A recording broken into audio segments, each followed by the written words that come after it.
What's the weather like in the middle of the Atlantic? I know that's the question you've wanted to know this morning.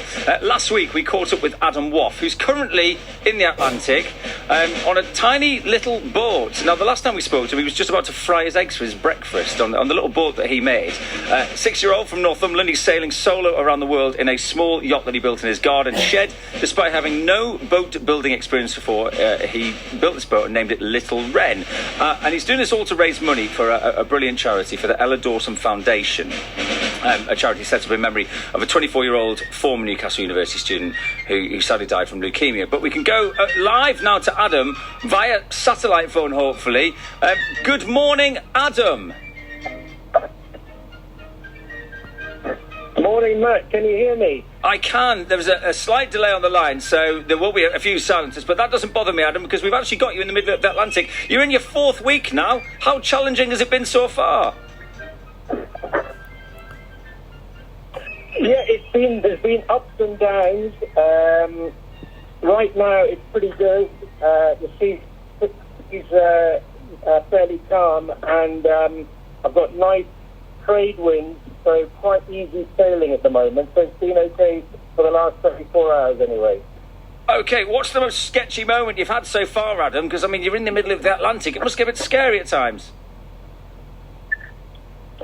Yeah, well, so I've only seen two other boats for the last 10 days, so you do feel very, very isolated out here. There's literally nothing going on. Whenever I see a boat, I give them a call. The last time I called was a Russian, because I didn't get much chat from him.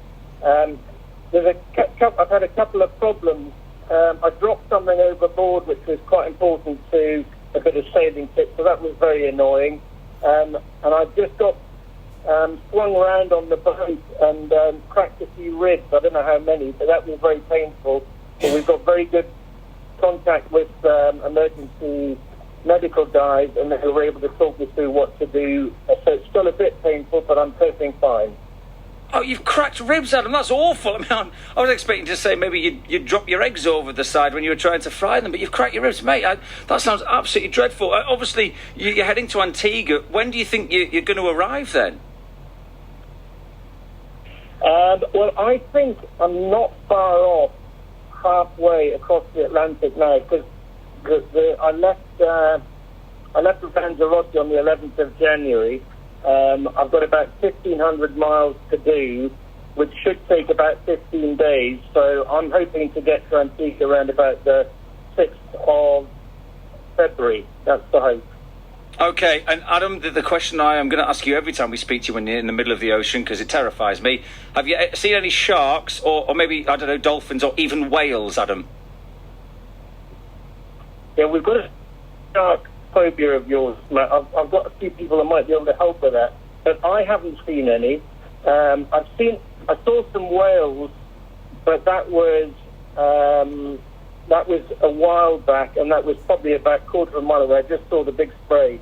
I haven't seen dolphins this time, which is very unusual, and I certainly haven't seen whales. I've seen some very interesting birds and a big Russian cargo ship, but other than that, it's just me and my boat. Well, Adam, I don't envy you. As you know, I'm a little bit terrified of being in the middle of the ocean, so you're doing an incredible job. Thanks for joining us this morning on the satellite phone. We'll definitely catch up with Adam soon again. We've also got Tasha Dawson, the sister of Ella Dawson, on the line, who obviously the Ella Dawson Foundation set up in her memory. Tasha, what do you think of how Adam is getting on? 27 days at sea so far. It's quite amazing, isn't it? I think he has faced some challenges in this last week with the cracked ribs. I can't imagine being out in the ocean on your own, navigating it with the cracked ribs. But we're all in awe of him. We're following every day closely, and all of the other sailors as well. There's 15 of them in the race. So I think one of those has seen a show as well, actually. You can follow on Facebook. But yeah, we're all in awe. It's just quite incredible and inspiring, and we're very grateful for him to do it to help young adults with cancer. Yeah, he's doing it for a great cause. As you say, I mean, he's cracked his ribs. I think I'd rather take the cracked ribs over the shark, to be honest, Tasha. It absolutely terrifies me. But Adam is battling on with these cracked ribs, and as you say, it's going to a great cause. All the money Adam is raising going towards the Ella Dawson Foundation. What does that sort of contribute to then, Tasha? So we support young adults to live well with cancer. So we offer a suite of wellbeing services, mainly with mental health, physical recovery, nutritional support, and building a community of young people as well, just to help them through treatment and into life after cancer. And look, I know that it makes a huge difference, and Adam subsequently is making a huge difference to people, you know, who use the services, and it's brilliant. Do you have any words of encouragement for Adam?